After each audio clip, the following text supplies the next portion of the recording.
They called him the most unholy pope in history, a man who turned the Vatican into a playground of scandal, gambling, forbidden alliances, whispers of sin. His name was John XII, and his story didn't end in life, but in death. Born out Cavinus, John XII became pope at just 18, young, ambitious, reckless. The crown of thorns became a diadem for him. At a time when popes were scholars and saints, he was a gambler at heart. Instead of prayers, there were dice games. Instead of sermons, feasts and hunts. Chroniclers claimed he turned the Lateran palace into a den of debauchery. Some even whispered he prayed to the old Roman gods, calling on shadows long buried. Whether rumor or truth, the nickname spread like wildfire, the Outlaw Pope. His greatest enemy was not outside the church, it was inside it. Rival bishops despised him. The German king, Otto the Great, wanted Rome under his control, and when John resisted, Otto invaded. He seized the city, kicking John out. Desperate, John ran to France to plead for help. While the king was gone, he returned to Rome with an army, only to flee again when Otto came back. The papacy had turned into a battlefield, part holy office, part political chessboard. During the turmoil, John made a crucial mistake. He excommunicated the king. Now, any excuse to remove John from power would do. In 964, that chance came. John suddenly died. Some say a jealous husband killed him after he caught him in bed with his wife. Others claimed he collapsed in bed with another man's wife. Whatever the truth, his death was as scandalous as his life. His enemies rejoiced. But the story was far from over. In 965, Rome saw a horror show.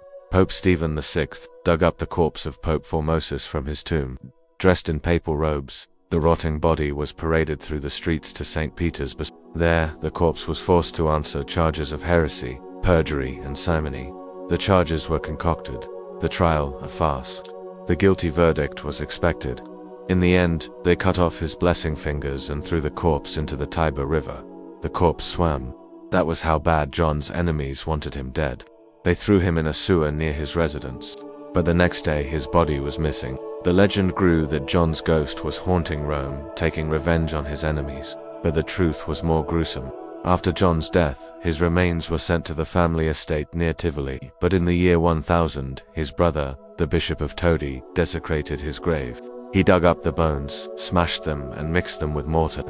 Then he used the cadaver to whitewash the walls of a church near his home. After all, what use did he have for his brother's skeleton? Well, none. As the legend goes, that night, John's ghost appeared to his brother, demanding revenge. Did John come back to haunt his brother, or was he dug up again by rival popes? We don't know for sure, but one thing is certain, the tale stuck. Soon, people called John the most unholy pope in history. But was he really the worst pope in history? A few decades ago, historians scoffed at the story of the Cadaver Pope. Many dismissed it as a medieval tall tale.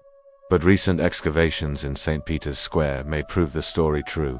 Archaeologists found a mass grave containing around 60 bodies. Most were buried in the late 900s. Analysis showed some victims had been tortured before death. Others had their legs broken. One victim had their arms tied behind his back. The X-ray image looked like a medieval crucifixion, and the bones found nearby confirmed the story. They belonged to a priest and a monk, both tied up and murdered. What happened here was no accident. Those men weren't executed by rival kings or invading armies. They were killed by members of the clergy, likely loyal to Pope John XII. Recent research suggests John used the palace as a torture chamber, racking up quite a body count. So if John's nickname was well deserved, why did he lose? The answer may lie in John's family. When he became pope, he was just a kid. In fact, he was so young he couldn't even read or write, so he appointed his father, Alberic, as papal administrator, giving him full control over church assets. Alberic took advantage, stealing vast amounts of money and property. He even kidnapped a cardinal who tried to investigate him. Once exposed, he fled to a monastery for protection. So instead of winning the papacy, John spent much of his reign undoing his father's damage, trying to repair the church's reputation and balance the books. Was he successful? No. By the time he died, he'd created more enemies than allies. His own grandmother, mother, and uncle opposed him. So did rival Italian states, German kings, and French monarchs. In the end, John's enemies got the last laugh, crucifying him in life and death. Let's go back to the Cadaver Synod. We know for a fact that Pope John's remains were dug up. In the Middle Ages, bodies were often disturbed. Churches were built over ancient ruins and cemeteries, and skeletons sometimes ended up in the street. But nothing can justify what happened to John. Even during the Renaissance, when respect for the dead was reborn, his story shocked people. One writer called it the most horrible, disgusting, and abominable sacrilege which has ever been perpetrated in the Christian Republic. Imagine what it must have been like in the 900s. Well, if you want to imagine what it was like to live in the dark ages, let me tell you about our sponsor. In Shadow of the Crown, players live in a world torn apart by war and ruled by powerful nobles, each fighting for dominance. You are an adventurer, a warrior, a mage, a rogue. Together, your choices determine the fate of this world. Will you fight for glory, gold, or God? Your decisions affect every aspect of the game. How you treat villagers may depend on the outcome of your battles. Which hero you choose to romance could save or doom the realm. With the launch of Season 2, join heroes from across the land in the fight against an evil cult threatening to engulf the world in darkness. Make sure to check it out. And now back to our video. Some claim John's remains were dug up twice. The first time to parade his corpse in mock trials. The second time to destroy his body. Today, no bones remain, but the legend lives on. The story of the Cadaver Pope shows that no matter how great the leader, no matter how high the office, human nature never changes. Sin, scandal, betrayal, murder. The Dark Ages may be gone, but those stories still resonate today.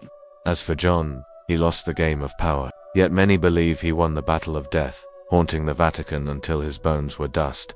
Was John the most unholy pope in history? Perhaps.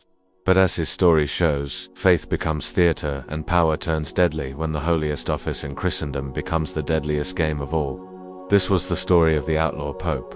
But tell me, do you think he was the worst pope in history, or just the one who lost the game of power? This is Unholy Histories. Subscribe if you dare.